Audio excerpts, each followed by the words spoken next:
Всем привет, народ, меня зовут Кирилл, вы находитесь на моем канале Мифович Лайф, и мы с вами находимся на нашем секретном приусадебном участке. Я вот уже весь грязный, потому что мы тут дела понаделали, и сегодня я хочу вам рассказать про то, как можно разжечь костер с одной спички.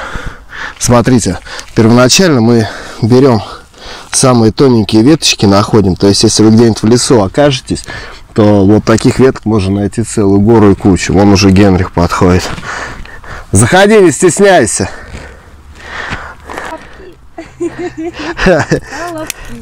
Давай дальше сюда показывай. Вот.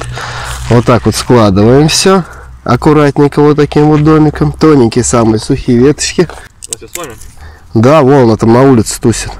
Поздоровалась, пришло. Да? Просто не пустила, нас не поздоровалась. Она в прошлый раз испугалась тебя, когда ты к ней стучаться начал. Сказал дядя Гена. Мы разжигаем костер с помощью одной спички. Вот. Да. Потом. Может, неудачно дубль было. Еще ни одного. Вот так вот. Зажги. Вот. И пошло. Давай, давай. Неудачный дубль. Давай новый.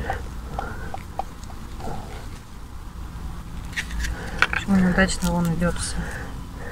Сцена 1, дубль 25. Кадр 1. И то я без него уже там начала. Не дождалась.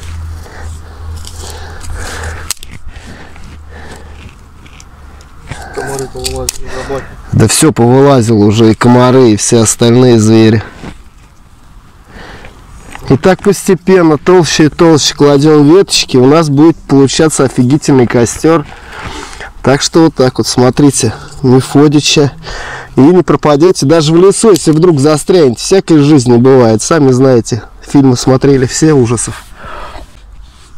Если потухает, можно подуть чуть, уже угольки готовы. Капуста. Максимум картошку мы с ним сажали.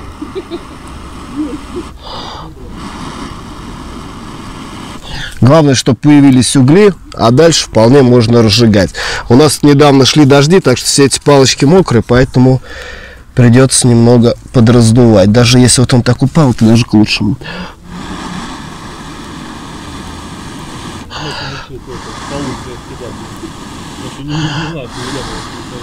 Ну, масочный режим как бы у нас вводится с завтрашнего дня во всей Белгородской области, да? Что, будете сосиски? Самодельные? Да. Нет, из магазина сделаны. Самые натуры. Сделали в магазине. Фигово, что дерево мокрое, тухнет постоянно.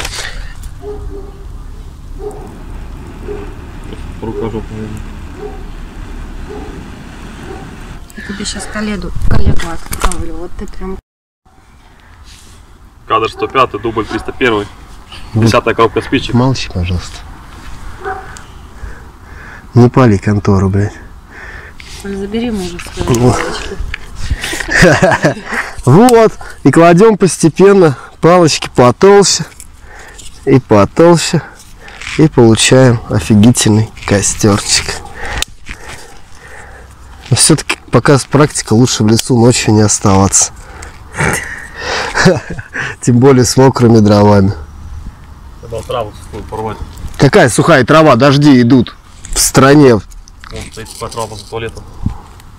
Да вон нормально загорается, что ты переживаешь. Так, о, сухие. Микрофон пожгешь. У меня оператор контролируется. Ну и тебе тоже спасибо.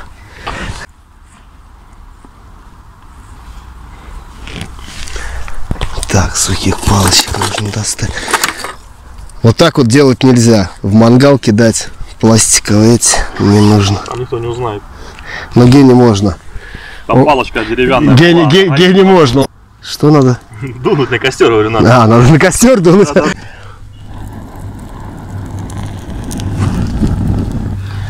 Шайтан. Вот так дома горят.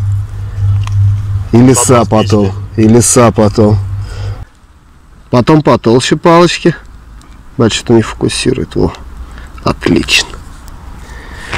Вот у нас уже практически полноценный костер.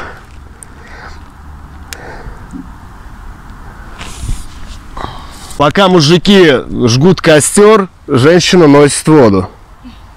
Так было, так есть и так будет всегда. Да, мужики добывают огонь. Сейчас будем жарить слона. Косят по дурачков, да? Да косить даже не надо. Что тут косить, да? Да. Веди себя естественно и все. Повседневно веди себя, да? Веди себя естественно и все. Для ускорения эффекта вот Генрих не выдержал и решил подбросить немножко фанерки. Ну потому что сколько можно видео снимать такое долгое по разжиганию костра одной спичкой. А так вот, сухие дрова. И вот, пожалуйста, уже полноценный костер. В школе он тут рассказывал. ОБЖ, не ОБЖ. Удивительная история. Мужик, последняя спичка была, костер зажег под деревом зимой. Зимой? Да. Офигеть, как? Ну, нашел дрова сухие, разжег. С одной спички последней. А я наверх не посмотрел, что там это лежит. Снег на ветке. Пока костер горел, он грелся, снег растаял и привалило его. Вот так он выжил, говорит. Спасся.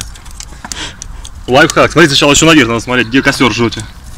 Так его привалило костер или не привалило снегом? Мужика я приварила, и снег, и этот костер, все приварило. И что, мужик не выжил? Ну, скорее всего, об этом история умалкивает. Ну, короче говоря, лучше в лесу не оказываться ночью. Да, в разных пакетах. Да, в разных пакетах. Из-под пятерочки. И лучше сидите дома во время самоизоляции и не ходите по лесам. Ну вот, уже почти уже огромный. Мужики добывают огонь. Я уже вот добыл сосиски. Вынес в кармане. Добытчик. Вот так вот, потолще, потолще, потолще, потолще дровишки. Главное, чтобы дрова были сухие. Но, как я говорю, лучше всего в лесу ночью не оказываться. Лучше сидеть дома и не жечь костер дома тоже. Тоже опасно. У нас один тип разжег один раз дома костер. На балконе? Нет, на балконе. Вот такой вот костер можно разжечь с одной спички. Это на всякий случай, если когда-то вы останетесь в лесу, начинайте с самых маленьких, тоненьких веточек. Желательно, чтобы они были тоньше, чем спичка. Выкладывайте их потихоньку, разжигайте и потом увеличивайте. Вон, Ген пошел, палку нашел. Это сосна, Ген.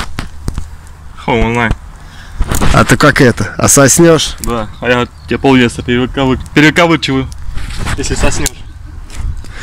Вот так вот. Все зависит от мотивации.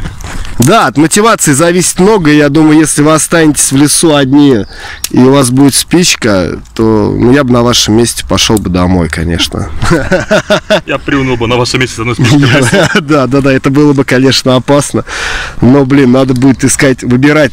По-любому ты будешь выбирать сухие ветки, а не всякую херню пробовать поджечь. Потом она и мокрая будет гореть. Главное разжечь.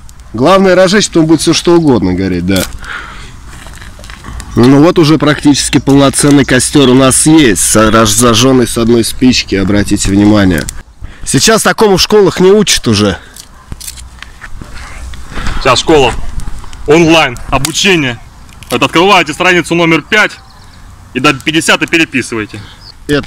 Уроки типа убрали, там типа ОБЖ, вот такие вот, как они сейчас называются? Не ОБЖ, а обществознание сейчас, да, называлось? Это разные предметы. А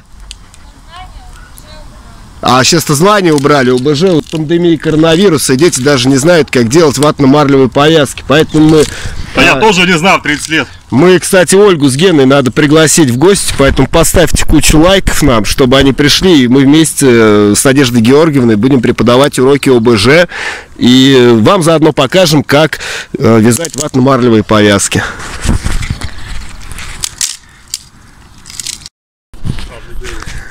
Всем огромное спасибо за просмотр. Ставьте лайки, подписывайтесь на канал, пишите комментарии и пользуйтесь нашими советами в экстремальных ситуациях. Все, всем спасибо. Покиндос.